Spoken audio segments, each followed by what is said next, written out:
Hello everyone, welcome to English academy. English academy की इस video के अंदर आज हम इडियम और फ्रेज को करेंगे।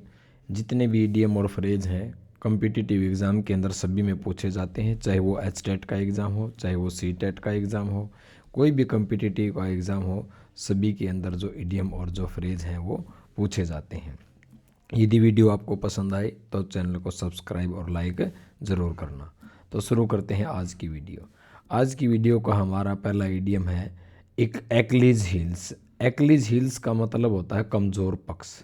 एक्लीज हिल का मतलब होता है कमज़ोर पक्ष, यानी कि ए स्मॉल, जो आपकी कमज़ोरी है ना वो छोटी सी है लेकिन फाटाल वीकनेस, लेकिन है वो कमज़ोरी बहुत ही घातक, इसलिए उसको कहा जाता है एक्लीज हिल्स, कमज़ोर पक्ष। दूसरा इडियम हमारा ऐड फ्यूल टू फायर, यानी कि आग में घी डालना, यानी कोई भी मैटर है ना उसको ख़राब कर देना, बद से बदतर कर देना, उसको कहते हैं ऐड फ्यूल टू फायर, यानी to make a matter worse, यानी कोई भी मैटर है उसको ख़राब कर देना, उसका मतलब होता है आग में घी डालना, यानी कि add fuel to fire. Next है हमारा an armchair job. An armchair job का मतलब होता है एक आसान और एक अच्छी आय वाली नौकरी। ऐसी नौकरी, ऐसी जॉब जहाँ पर काम ज़्यादा नहीं है और इनकम बहुत अच्छी मिलती है, उसको कहते हैं एन आर्म चेयर जॉब, यानी गुड इनकम जॉब जहाँ इनकम बहुत अच्छी है विद हाई कंफर्ट, लेकिन आराम बहुत ज़्यादा है, उस नौकरी को कहा जाता है arm chair job. Next idiom है हमारा एन एक्स टू ग्राइंड, यानी कि मान लिया हमें लकड़ी काटनी है और हम कुल्हाड़ी को क्या करते हैं, ग्राइंड करते हैं, उसको पैनी करते हैं ताकि हम लकड़ी आसानी से आराम से काट सकें। मतलब इसको थोड़ा सा निमोनिक से समझ सकते हैं, यानी इसमें हम जो एक्स को ग्राइंड कर रहे हैं, उसको पैना कर रहे हैं, यानी उसमें हमारा कोई स्वार्थ है ताकि लकड़ी सही से कट सके। तो एन एक्स टू ग्राइंड का मतलब होता है स्वार्थ से भरा उद्देश्य, ठीक है, यानी कि समथिंग डन, कोई ऐसा काम करना फॉर सेल्फिश रीज़न, खुद के रीजंस, जिसमें खुद का भला हो, खुद का मतलब स्वार्थ हो, ऐसा कोई काम करना, उसको कहते हैं an axe to grind. Next idiom है हमारा an iron wheel.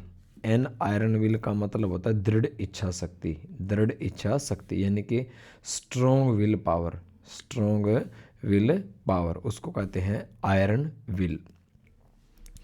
Next idiom है हमारा an old flame. An old flame का मतलब होता है पुराना प्यार, यानी कि ए पर्सन, एक ऐसा व्यक्ति, या फिर ऐसे कह सकते हैं वन, वन का मतलब एक नहीं है, पर्सन से, one had a romantic relationship, यानी कि वन यानी किसी पर्सन का, जहाँ पर क्या है एक रोमांटिक रिलेशनशिप है विद किसी के साथ इन द पास्ट, यानी कि जब अतीत के अंदर आपका किसी के साथ कोई रोमांस था, रोमांटिक रिलेशनशिप था, उसको कहते हैं ओल्ड फ्लेम, यानी कि पुराना प्यार। नेक्स्ट इडियम है हमारा seventh an old head on young shoulder, यानी कि कुछ बच्चे ऐसे होते हैं जैसे उम्र कम होती है लेकिन मैच्योर बहुत ज़्यादा होते हैं, है ना, मतलब उम्र से ज़्यादा समझदार होते हैं, उसको कहते हैं एन ओल्ड हेड, है ना, ऑन यंग शोल्डर, यानी कि शोल्डर यानी कि कंधे, लड़का जवान है लेकिन हेड यानी मस्तिष्क बहुत ज़्यादा मैच्योर है, उम्र से ज़्यादा समझदार होना, उसको कहते हैं an old head on young shoulder. यानी इंग्लिश में बोले तो ए चाइल्ड है, एक ऐसा बच्चा या फिर एक यंग पर्सन, ठीक है, छोटा कोई व्यक्ति है, यंग है, हु थिंक्स, जो सोचता है, एंड टाक्स, बातें करता है, किसकी तरह, लाइक होता है की तरह, एन ओल्डर, एक ओल्ड व्यक्ति की तरह, एंड एक्सपीरियंस्ड पर्सन, ऐसा यंग पर्सन या ऐसा बच्चा जो सोचता भी है और बात भी करता है ओल्ड की तरह, बुज़ुर्गों की तरह, बड़े लोगों की तरह, समझदार अनुभवी लोगों की तरह, उसको कहते हैं an old head on young shoulder. अच्छा, एक्सपीरियंस्ड जो पर्सन होता है ना, अनुभवी व्यक्ति, उसको वेटरन भी कहा जाता है, VETERAN, वेटरन, ठीक है, उसको कहा जाता है वेटरन, अनुभवी पर्सन को। वो पॉलिटिशियंस भी हो सकता है, टीचर भी हो सकता है, किसी भी फील्ड में लगा लो। और इसका एंटोनियम्स क्या आ जाएगा, वेटरन तो हो गया अनुभवी, ठीक है, और इसका आ जाएगा जो अभी नया नया है, जो अभी ट्रेनिंग कर रहा है, यानी क्या आ जाएगा उसको कह सकते हैं टायरो, TYRO, टी यहाँ लिख देता हूँ, उसको कहते हैं, मैं इसको एक बार साफ कर देता हूँ, उसको कहा जाता है टायरो, TYRO टायरो, ठीक है, जो अभी नया नया है। नेक्स्ट देखते हैं अभी एन ओलाइव ब्रांच। एन ओलाइव ब्रांच का मतलब होता है शांति निवेदन। शांति निवेदन यानी कि पीस रिक्वेस्ट। जब आप शांतिपूर्वक किसी से कोई रिक्वेस्ट करते हो, या पीस ट्रीटी। ट्रीटी का मतलब होता है कोई एग्रीमेंट, कोई संधि। पीस ट्रीटी यानी कि शांतिपूर्वक अगर कोई संधि होती है उसको ओलाइव ब्रांच कहा जाता है। नेक्स्ट है एन एप्पल ऑफ डिस्कॉर्ड, यानी कि झगड़े का कारण। झगड़े का कारण यानी कि matter of dispute. Matter of dispute, झगड़े का जो कारण होता है उसको कहते हैं एप्पल ऑफ डिस्कॉर्ड। नेक्स्ट है हमारा एप्पल ऑफ वंस आई का मतलब होता है, इस मुहावरे का इडियम का मतलब होता है बहुत ही प्यारा। एप्पल ऑफ वंस आई का मतलब है बहुत प्यारा, यानी कि वेरी लवेबल, वेरी लवेबल, या डियरेस्ट वन। डियरेस्ट का मतलब बहुत प्यारा। नेक्स्ट वर्ड है एप्पल पाई ऑर्डर। जब सारी चीज़ें व्यवस्थित तरीके से हो, सही हालत में हो, जैसे मान लिया आप घर से गए और फिर ड्यूटी के बाद वापस आए, आपको अपना कमरा साफ़ सुथरा, घर वालों ने बिल्कुल एप्पल पाई ऑर्डर में लगा रखे सारी चीज़ें, उसको कहते हैं सही हालत में, यानी कि in good condition. In a good condition उसको कहते हैं एप्पल पाई ऑर्डर। नेक्स्ट है हमारा 12वां eight a loss. Eight a loss का मतलब होता है, यहाँ होता है डिसाइड न कर पाना, निर्णय न ले पाना, यानी कि टू बी अनेबल। एबल होता है समर्थ होना, अनेबल हो गया असमर्थ होना, टू डिसाइड, यानी आप डिसाइड नहीं कर पा रहे हो, डिसाइड करने में आप असमर्थ हो, फैसला नहीं ले पा रहे हो, उसको कहते हैं at a loss. Next word है at a pinch. At a pinch का मतलब होता है समस्या के अंदर होना, प्रॉब्लम में होना, यानी कि इन ए ट्रबल। जब आप ट्रबल के अंदर होते हो उसको कहते हैं इडियम में at a pinch. At a pinch when we are speaking English before summons. और जब हम मान लिया प्रॉब्लम में हैं, किसी के सामने बातें कर रहे हैं, तो भी कहते हैं I M in a problem, तो हम बोल सकते हैं I am at a pinch, यानी कि मैं समस्या के अंदर हूँ। नेक्स्ट इडियम है हमारा 14 at arm's length. At arm's length, at arm's length, इसका मतलब होता है यानी कि दूर रखना।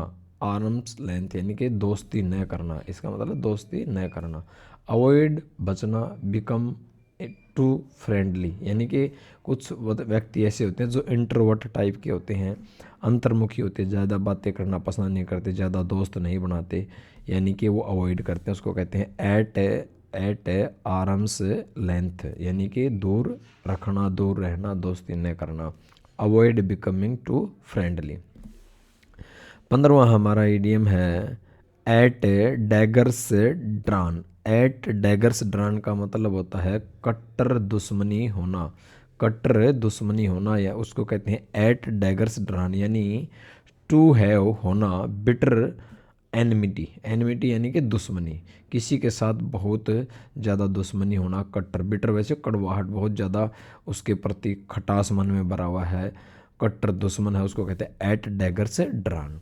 नेक्स्ट इडियम है हमारा एट ईज। एट ईज का मतलब होता है चिंता रहित, यानी कि फ्री होना, किसे, from pain and anxiety. Anxiety होता है चिंता, यानी कि worry, WORRY, worry. Free from pain and anxiety, दुख दर्द चिंताओं से दूर होना, that is called at ease. Next है हमारा 17वां है at one's fingers end. At one's, one's का मतलब पर्सन, फिंगर्स एंड यानी कि सब चीज़ उंगली पे याद होना, यानी कि इसको हम निमोनिक से याद कर सकते हैं। वन का मतलब पर्सन, फिंगर्स एंड यानी सारी चीज़ें उसको उंगलियों पर याद है, यानी उस किसी भी चीज़ की पूर्ण जानकारी होना, यानी टू हैव होना, कंप्लीट नॉलेज, किसी भी चीज़ का पूर्ण नॉलेज होना, उसे कहते हैं at one's figures end. Next है हमारा 18वां at one's wits end. Wit का मतलब होता है, वैसे होता है विटी होता है बुद्धिमान, है ना, intelligent. At one's wits end यानी कि जब आप बिल्कुल क्या हो जाते हो, पजल हो जाते हो, उसको कहते हैं चकित होना, हैरान होना, यानी पजल होना, कन्फ्यूज़ होना, परप्लेक्स होना, ठीक है। पजल का मतलब हैरान होना, सरप्राइज, इसको हम कन्फ्यूज, परप्लेक्स्ड, हम इसको सरप्राइज भी कह सकते हैं, SURPRISE सरप्राइज। एस्टोनिश भी कह सकते हैं, ASTONISH एस्टोनिश कह सकते हैं, ठीक है। एस्टाउंड भी कह सकते हैं, ASTOUND एस्टाउंड भी कह सकते हैं, एस्टोनिश भी कह सकते हैं, परप्लेक्स भी कह सकते हैं, ठीक है। और कन्फ्यूज़ या पजल भी हम इसको कह सकते हैं। तो क्या आ जाएगा, एट वंस विट्स एंड का मतलब हैरान होना, सरप्राइज होना, पजल होना, कन्फ्यूज होना, ठीक, एस्टाउंड होना, एस्टोनिश होना। नेक्स्ट है हमारा 19वां है एट सिक्सिज एंड सेवन्स। एक तो आया था एप्पल पाई ऑर्डर, सारी चीज़ें एक सही कंडीशन में होना। 11वां आपने ये देखो, 11वां देखा होगा आपने, एप्पल पाई ऑर्डर का मतलब बिल्कुल सही हालत में होना, इन गुड कंडीशन। इसका अपोजिट हो जाएगा सारी चीज़ें अस्त व्यस्त पड़े होना, डिसऑर्डर में होना, ऑर्डर में ना होना। एट सिक्सिज एंड सेवन्स का मतलब अस्त व्यस्त, यानी इन डिसऑर्डर अस्त व्यस्त होना, ऑर्डर में न होना। नेक्स्ट है हमारा 20वां इडियम है एट स्टेक। स्टेक का मतलब दाव पर लगाना, दाव पर होना, यानी कि एट रिस्क एंड इनसिक्योर्ड, यानी कोई भी चीज़ जोखिम लेना या वो चीज़ क्या है, सिक्योर हो गया, सुरक्षित, इनसिक्योर है यानी कि दाव पर लगा हुआ सब कुछ, एट स्टेक। और नेक्स्ट है हमारा at the 11th hour. At the 11th hour का मतलब होता है अंतिम समय में, अंतिम समय में, यानी कि at the last moment, at the last moment इसको कहते हैं eight the 11th our. Next है हमारा 22वां back stairs gossip. Back stairs gossip यानी कि जो सर्वेंट होते हैं, नौकर होते हैं, उनके बीच जो गपशप होती है, जो बातचीत होती है, उसको कहते हैं बैक स्टेयर्स गॉसिप, यानी कि टाक, बातें करना, अमोंग, दो के बीच की बात है तो बिटवीन, और दो से ज़्यादा के बीच की बात है तो अमोंग। टाक अमोंग सर्वेंट्स, सर्वेंट्स के बीच की बातें, या अनफेयर टाक्स, जो अनुचित बातें हैं, फेयर नहीं है, उनको कहते हैं बैक स्टेयर्स गॉसिप। आज की वीडियो के अंदर हमने 22 जो है इडियम और फ्रेज़ को कवर किया। यदि आपको वीडियो पसंद आया हो तो चैनल को सब्सक्राइब करना और अपने दोस्तों के साथ शेयर ज़रूर करना। मिलते हैं नेक्स्ट वीडियो में। Thank you.